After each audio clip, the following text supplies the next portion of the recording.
வீசுது. உங்கள் சத்யாவில் குளு குளு ஏசி ஆஃபர். தமிழ்நாட்டுக்கே இன்னைக்கு ஒரு சோகமான நாள். குறிப்பா திரை ரசிகர்களுக்கு, சினிமா ரசிகர்களுக்கு ஒரு சோகமான நாள். சரியா ஒரு 16 நாட்களுக்கு முன்னாடி தான் வந்து இயக்குனர் இமயம் பாரதிராஜா அவர்கள் மரணமடைஞ்சாரு. இன்னைக்கு அவருடைய சிஷ்யர் பாக்யராஜ் அவர்கள் மரணமடைஞ்சிருக்காரு. திரைக்கதையில மன்னாதி மன்னன். ஆமா. பெண்களை மையமா வச்சு நிறைய திரைப்படங்கள், திரைக்கதைகளை எழுதினவர் அப்படிங்கிற அடிப்படையில பெண்களுக்கு வந்து பெண்கள் மத்தியில அவருக்கு வந்து மிகப்பெரிய ஒரு ஆதரவு வந்து எப்போதுமே வந்து இருக்கும். திரைக்கதை பொதுவா சொல்லுவாங்க, ஒரு ஸ்டாம்புக்குள்ள அவரோட ஸ்டோரியை வந்து எழுதிடலாம். நான் ஸ்கிரீன் பிளே தான் அவர் வந்து கிங்கு அப்படிங்கிற விஷயங்களையுமே சொல்லுவாங்க பொதுவா.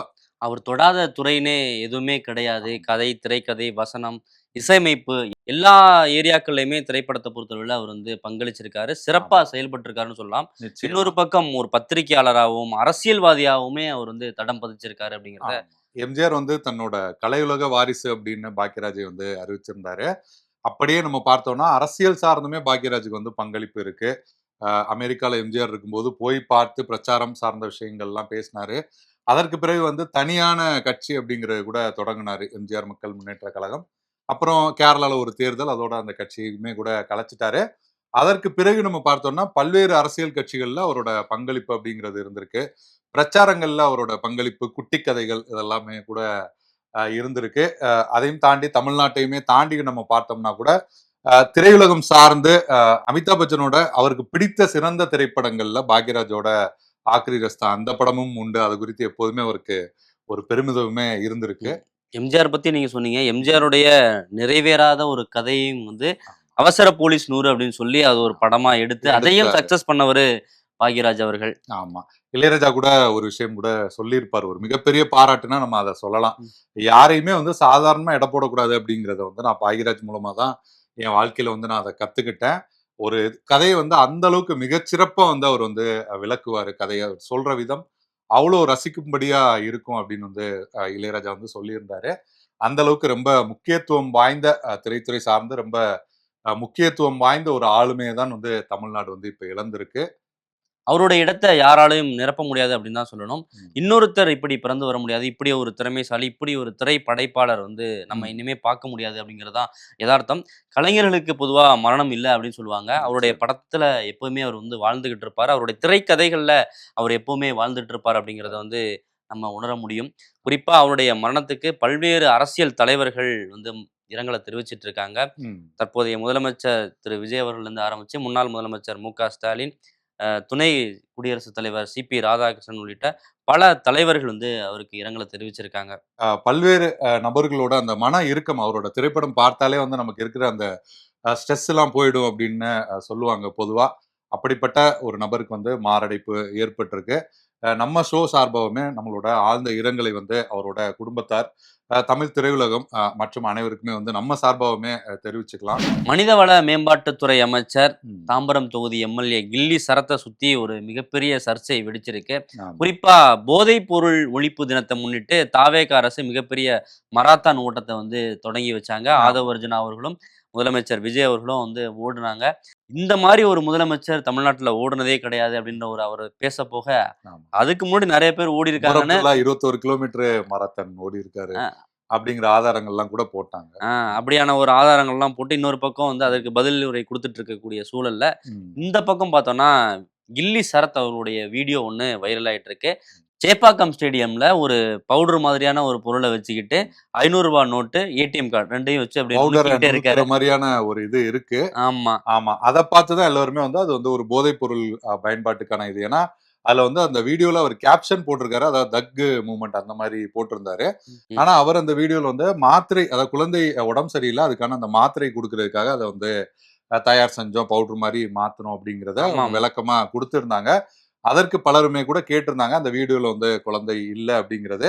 அது கூட வீடியோல குழந்தையை காட்ட வேணாம், அப்படி பல விஷயங்கள் இருக்கலாம். ஆனாலுமே கூட குழந்தைக்கு, அதாவது காய்ச்சல்ல இருக்கிற குழந்தைக்கு வந்து நீங்க மாத்திரை நுணுக்கிறது எதுக்கு, தக் மூவ்மெண்ட்லாம் வந்து நீங்க கேப்ஷன் வைக்க போறீங்க அப்படிங்கிற கேள்விகளையுமே வந்து பலர் வந்து எழுப்பி இருக்கிறத பார்க்க முடியும். அப்படி ஒரு கேள்வி எழுப்புறாங்க. 1.5 வயசு குழந்தைக்கு மாத்திரை கொடுப்பாங்களா? அதுவும் வந்து ஏடிஎம் கார்டால ஒரு மாத்திரைய பாராசிட்டமால வந்து நுணுக்க முடியுமா அப்படின்னு வந்து டெமோ வீடியோலாம் போட்டு கில்லி சரத் அவர்களை அடிக்க ஆரம்பிச்சிட்டாங்க.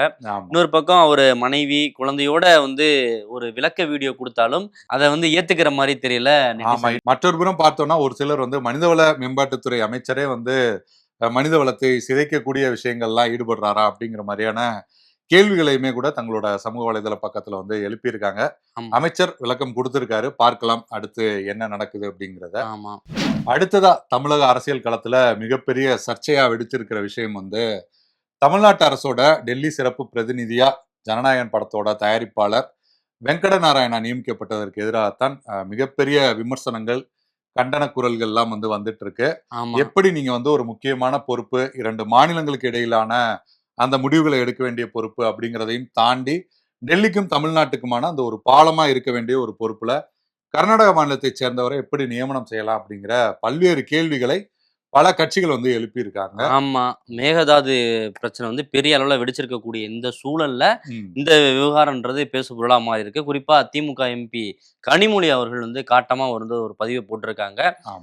மேகதாது விவகாரம் வந்து இந்த அளவுக்கு பிரச்சனையா இருக்கக்கூடிய சூழல்ல, இப்படியான சூழல்ல கர்நாடகாவை சேர்ந்த ஒருத்தரை வந்து ம். தமிழ்நாட்டு அரசோட டெல்லி பிரதிநிதியா நீங்க போடும்போது, இப்படியான பிரச்சனைகள்ல அவர் யார் பக்கம் நின்னு முடிவெடுப்பாரு?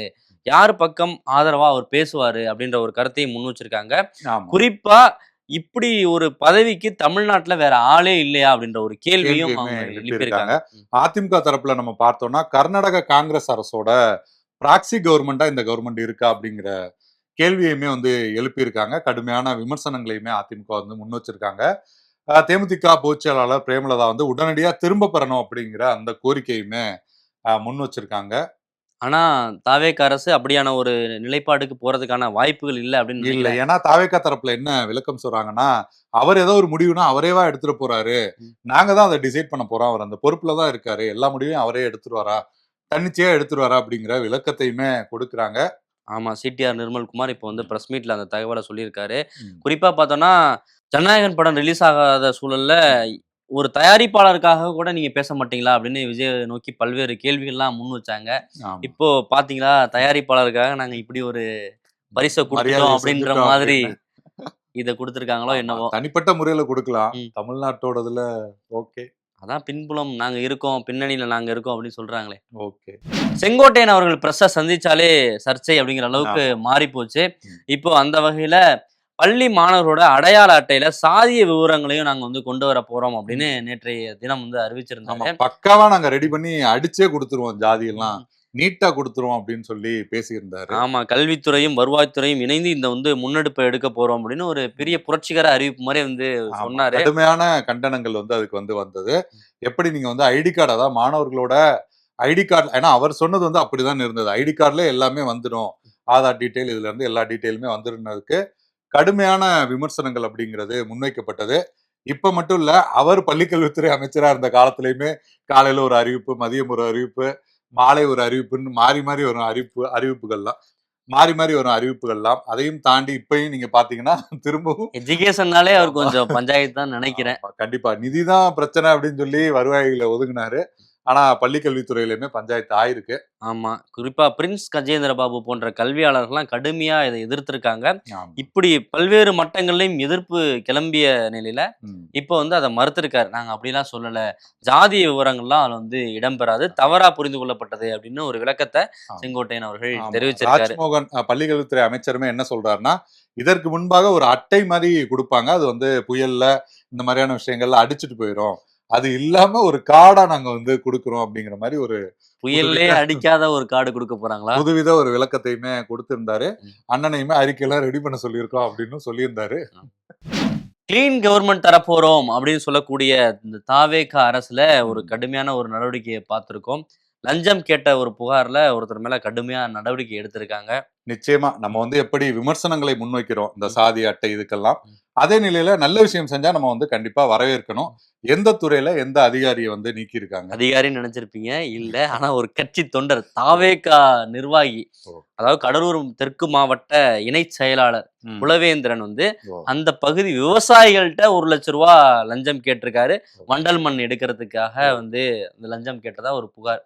இல்ல அது தொடர்பான வீடியோக்கள்லாம் சோசியல் மீடியால வைரல் ஆனதுக்கு பிறகு ம்.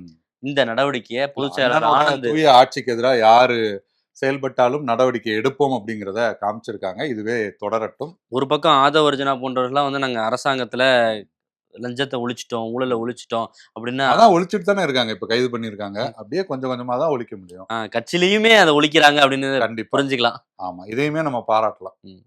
திமுக எம்பி கனிமொழி வந்து இந்த அரசின் மீது மிக காட்டமான விமர்சனங்களை வந்து முன் வச்சாங்க அப்படின்னு சொல்லியிருந்தீங்க.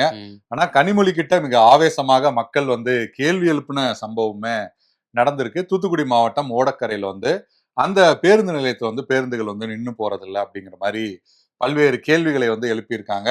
கடந்த 5 வருஷம் உங்க ஆட்சி தானே, இப்ப கூட உங்களோட எம்எல்ஏ அனிதா ராதாகிருஷ்ணன் தானே இருக்காரு, ஏன் வந்து இதெல்லாம் செய்யல அப்படின்னு கடுமையான வாக்குவாதத்திலயுமே ஈடுபட்டு. ஆமா, அந்த பகுதியில பேருந்து நிறுத்தத்தை திறந்து வைக்கிறதுக்காக அவங்க போயிருக்காங்க. பேருந்து நிறுத்தம்லாம் இருக்கு, ஆனா பேருந்து இங்க நின்னு போக மாட்டேங்குது, நிக்க மாட்டேங்குது அப்படின்னு சொல்லியிருக்காங்க.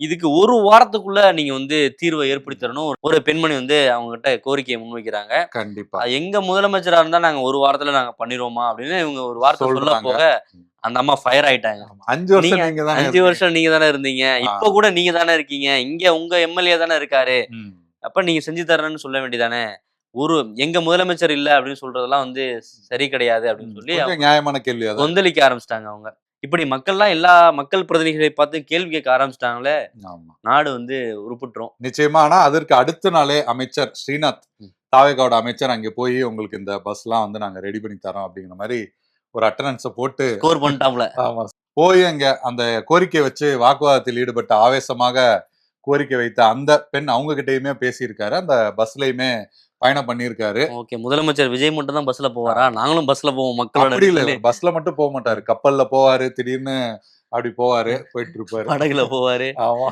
ஓகே, திமுகவுக்கு கூட்டணி எல்லாம் சரி வராது, தனித்து போட்டியிடணும் அப்படின்னு ஆவேசமா பேசிட்டு இருக்காரு ராசா அவர்கள். அது மட்டும் இல்லாம தாவேகா ஆட்சியில அங்கம் வச்சிருக்கக்கூடிய திமுக கூட்டணியில் இருந்த கட்சிகளான விசிக, ஐயுஎம்எல் போன்ற கட்சிகள் மீதும் கடுமையான விமர்சனங்களை அவர் முன்வைக்கிறாரு.